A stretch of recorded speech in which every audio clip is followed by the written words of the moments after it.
The hackers who stole millions of documents from Sony Pictures are getting personal. They are leaking the private health information of dozens of Sony employees and their families.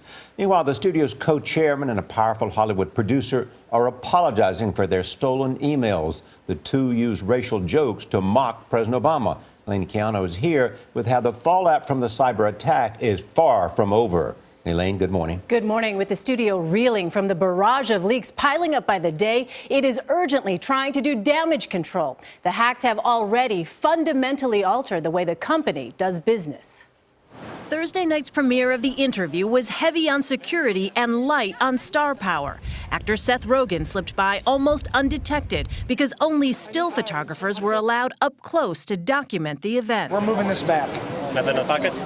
A highly unusual move coming amid fallout from the sweeping cyber attack that sent a top Hollywood studio into crisis mode, exposing everything from celebrity aliases to employee social security numbers. This is an attempt to destroy the company. Confidential financial information and perhaps the most embarrassing, very candid and brutal emails between a studio executive and a producer. In one reported email published by BuzzFeed, industry mega producer Scott Rudin and Sony Pictures co-chairman Amy Pascal discuss an upcoming event with President Obama.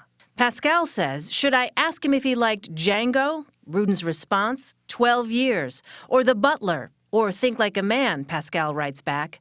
Rudin says, "Ride along. I bet he likes Kevin Hart." Grey's Anatomy's creator Shonda Rhimes suggests the exchange was clearly racist. Calling Sony comments racially insensitive remarks instead of racist, she tweeted, "You can put a cherry on a pile of bleep, but it don't make it a sundae."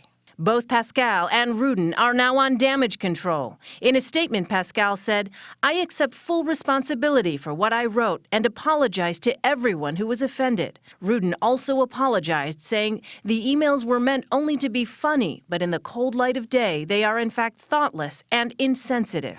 The revelations are more than just an embarrassment for Sony. The studio wants to control information, but with this confidential financial information out on the blocks, that's no longer the case.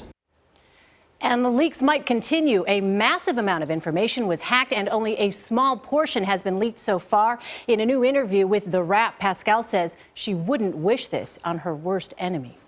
All right, Elaine, thank you.